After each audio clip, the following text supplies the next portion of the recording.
रागी साहब ने एक बहुत बड़ी बात कह दी है यहाँ पर कि ओवैसी साहब का बयान सीधा सीधा ये कह रहा था कि अगर योगी मोदी नहीं रहेंगे तो हिंदुओं का क्या कुछ करेंगे। वो शब्द मैं यहाँ प्रयोग नहीं करना चाहूंगी। क्या ऐसा ही मतलब था उस बयान का? उस स्टेटमेंट की बात ही नहीं कही गई है। आप तोड़ मरोड़ करके पेश कर रहे हैं और जो मुख्य मुद्दा है उससे आप डाइवर्ट कर रहे हैं। बात पे आप चली जाती हैं। आप डाइवर्ट मत करिए।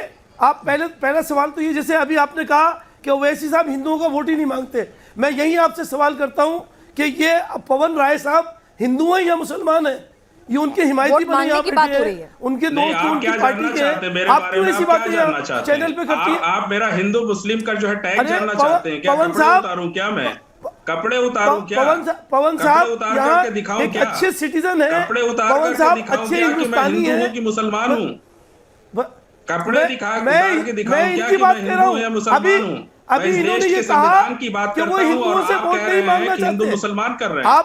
आप समझिए, मैं आपकी बात कह रहा हूँ। आप क्या जानना चाहते हैं? मेरे नाम को आप क्या जानना चाहते हैं? मेरा नाम, अरे भाई आप हमारे भाई हो, आप इंसाफ के लिए, मेरा नाम काफी नहीं है क्या? आप इंसाफ के लिए से आपको परिलक्षित हो चुका है। दानिश जी चलिए आप बता दीजिए, यहाँ पर रागी साहब ने जो विश्लेषण किया है उस बयान का, ये तो बहुत खतरनाक है। और वो कह रहे हैं कि जब ये बयान दूर तलक तक जाएगा, हिंदुओं के बीच जाएगा, तो निश्चित तौर पर वहां से भी कुछ ना कुछ उबाल होगा।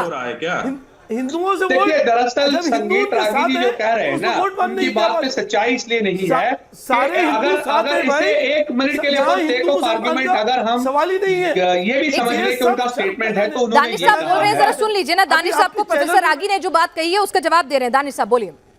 हाँ सुन लीजिए। दरअसल असदुद्दीन ओवैसी साहब ने जो कहा है वो ये कहा है कि जिस किसी भी व्यक्ति पे जुल्म हुआ है तो पर्टिकुलर किसी व्यक्ति विशेष को जो पुलिस में है, इसमें हिंदुओं का तो कोई मामला आता ही नहीं है। संगीत रागी जी जानबूझ के उसको पॉलिटिसाइज करने की कोशिश कर रहे हैं। आप भड़का रहे हैं संगीत रागी जी।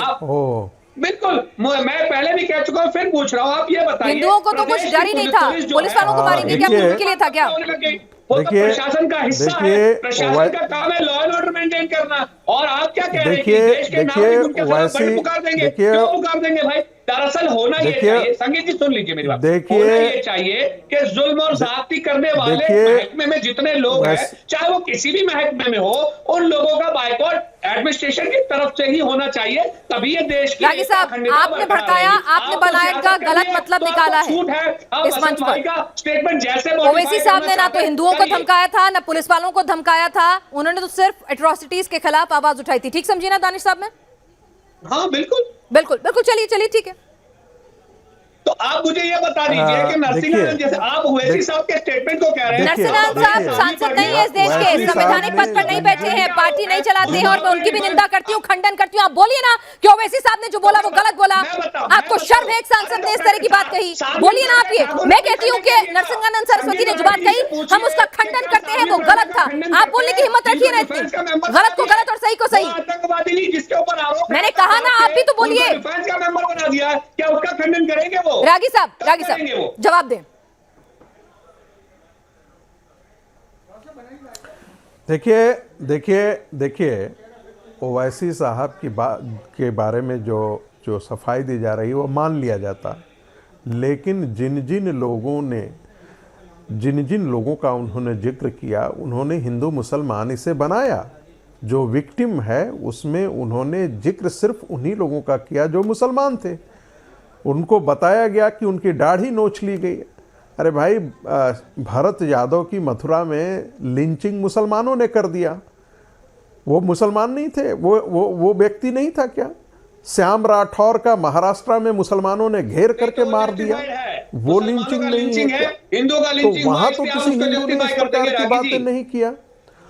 हिंदुओं के साथ तो इस देश में कोई जुल्म होता ही नहीं, हिंदू तो भूखा मरता ही नहीं, हिंदू के साथ पुलिस बर्बरता करती नहीं। आप तो ये कहना चाह रहे हैं ना सारे जुल्म और सितम मुसलमानों के साथ हो रहे हैं, तभी ओवैसी साहब उनके भाई जो है मंच से हिंदुओं को धमकाते हैं। इस देश में मोदी जी बैठे हैं प्रधानमंत्री के तौर पे, राम राज्य योगी जी का है, तो फिर आप बताइए, अगर फिर भी इस देश में हिंदू दुखी है तो फिर तो अफसोस इससे बड़ा और कुछ नहीं हो सकता।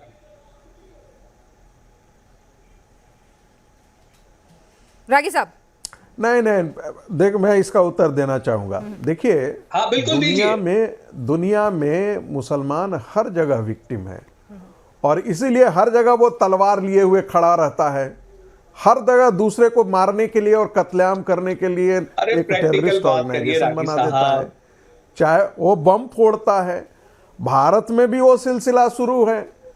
यदि भारत का समाज यदि नहीं सचेत होता है तो इसे भुगतना पड़ेगा। अगर पुलिस के लिए भी जो कोरोना काल में खुद आगे बढ़कर आपके लिए काम करते हैं, आप उनके खिलाफ इस तरह से धमकाने वाले बयान देते हैं, ये आखिर आप क्या कराना चाहते हैं? विपक्षी आप पर आरोप लगा रहे हैं कि आप हिंदू मुस्लिम करा रहे हैं, आप बीजेपी के लिए फायदे का सौदा कर रहे हैं, क्योंकि बीजेपी तो इसी लाइन पर चाहती है असगर साहब कि चुनाव लड़े जाएं।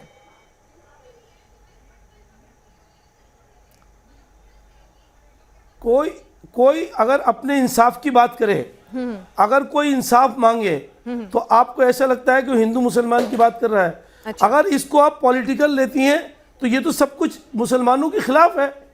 आप इन बातों को करने से हो ये रहा है कि आपके वोट पोलराइज हो रहे हैं। बीजेपी तो हरदम हर पल यही चाहती है। जहां तक धमकियों का और इन लिंचिंग का तमाम एग्जाम्पल है पूरे उत्तर प्रदेश में।